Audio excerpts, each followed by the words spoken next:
All right, let's continue with sample space. Like I said, we'll come back to this. Sample space S, denote capital S, of a random phenomenon is the set of all possible outcomes. All right, so let me go all the way back up here when we did in the beginning. So if we roll a six-sided dice and we say that all the possible outcomes are 1, 2, 3, 4, 5, 6, right? So all of those 1, 2, 3, 4, 5, 6, that's is called sample space. Right? So sample space, to think of it, is all the possible outcome that you can think of an event. So now, what is an event? An event is an outcome or a set of outcomes of a random phenomenon. That is, an event is a subset of sample space. So, for example, tossing a fair coin.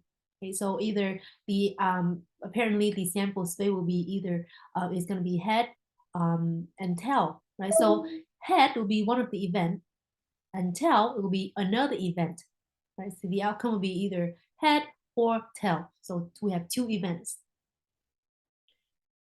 An event is a subset of the sample space, which just makes sense, right? Because the possibility of coming out head is the subset of the sample space, which is head and tail. The probability model is a mathematical description of a random phenomenon consisting of two parts, a sample space and a way of assigning a probability to event. So let's take a look at this example. Choose a student at random from a large statistic class. Describe a sample space S for each of the following. So we're going to pick a random student from a stat class. And again, we want to denote the sample space as capital S. Does student have a pet or not? So what are the sample space for this event? Well, just kind of like tossing a coin, right? Either you have a pet or you don't have a pet. So S equal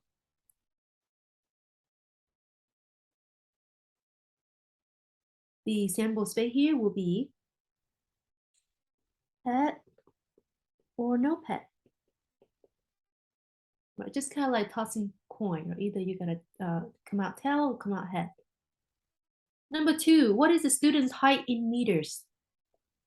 Remember, this is one of the random student from stat class, college, I assume. So the sample space here, I'm gonna start with 1 meter. If your height is less than 1 meter, you're probably very short. So let's start with 1 meter, and then you work your way up, right? So 1.2, 1.3, etc. 1 point, uh, 1.5, 1, 2, 3. It is a continuous variable, so it doesn't stop there. 1.6, 1.61, 1.62, all the way to say 2 meter. I don't know anybody who's this 2 meter height. To be very, very tall. Right? Right. So those are the sample space. Number three, what are the last 3 digits of a student's cell phone number? Well, let's start with 000, right? Let's start with 000, and then work your way up. So I can have 010 or 001 or 100. Yeah, 100. Now 111, etc. All the way to what? All the way to 999, right? So all those possible combination of the of numbers from 0 to 9, right? What is a student birth month? So the sample space of somebody birth month. Well, it could be what that person can be born in January or February or March or April, May, all the way to what? Or it could be December. So the 12 months, one of those. So those are possible month, possible outcomes. All right, I hope you get the gist of the sample space now.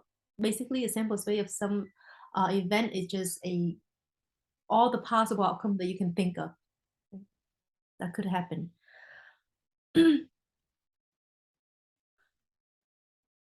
Probability P of A.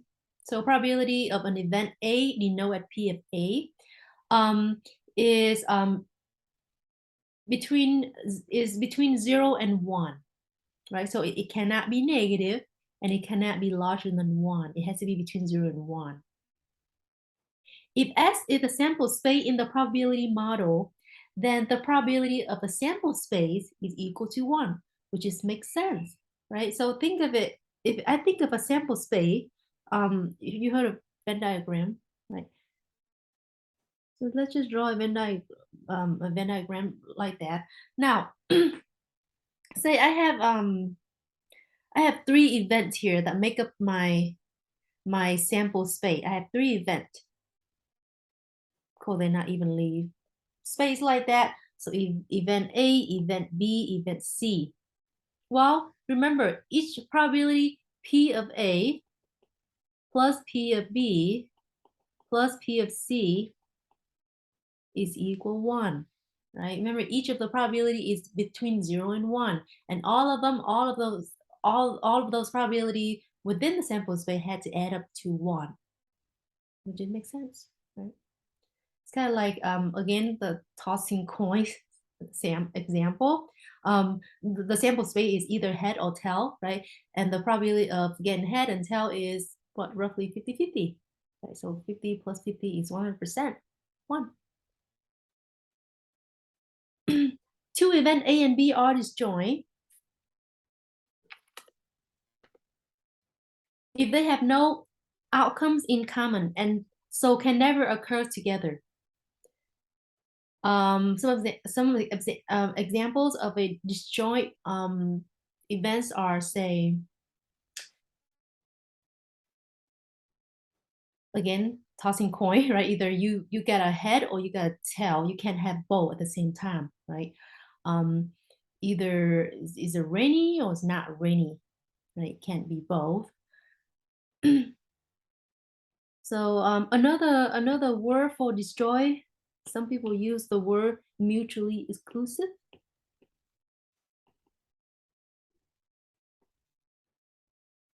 Mutually exclusive. I think I use destroy because it's just shorter to write. And I think of destroy is disconnected, right? So the two events have no common. There's no overlapping area. Right? So for example, if I have a Venn diagram, it's very helpful. You can, describe things with the Venn diagram. I have a sample space S, sample space always with the rectangle. And I have 2 events, event A and event B. So denote 2 little circles here. So these 2 events are disjoint events because they have no overlapping, the 2 separate circles, right? There's no overlapping. Now, then the rule of P of A or B, P of either A or B, the probability of getting event A or event B is equal to P of A plus P of B. Another notation for P of A or B is like this. P of A union B, that big union. And this is additional rule.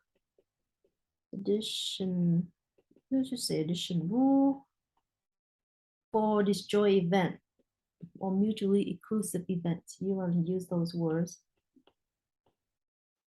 I like disjoint because it's shorter. Okay, so disjoint, the thing disjoint like disconnected, right? There's no overlapping area. So number 4, the complement rule. The probability of an event A does not occur. Denote P of A complement, this is P of A complement, or P of A bar, mean not A, P of not A. So again, the Venn diagram is very helpful to explaining things. There's my sample space all the way in the rectangle. Here's my event 8. I don't care what other event around A, okay? But we're just talking about complement. Either you are A or you are not A. Okay, so A, if A here, then A complement the event that is not A. The event that is not A, that will be everything that's not A, which is everything that's not that red circle. Everything that's not that red circle. So the one I highlight in blue there, that will be A complement or not A, right? So if you look at the picture, the probability of P of A complement is 1. 1 is, why is 1? Because the probability of the sample space is 1. Remember, right here, right? Therefore, P of A complement is 1 minus P of A. Now, if you want probability of A not A, you take 1, subtract P of A, and you got not A.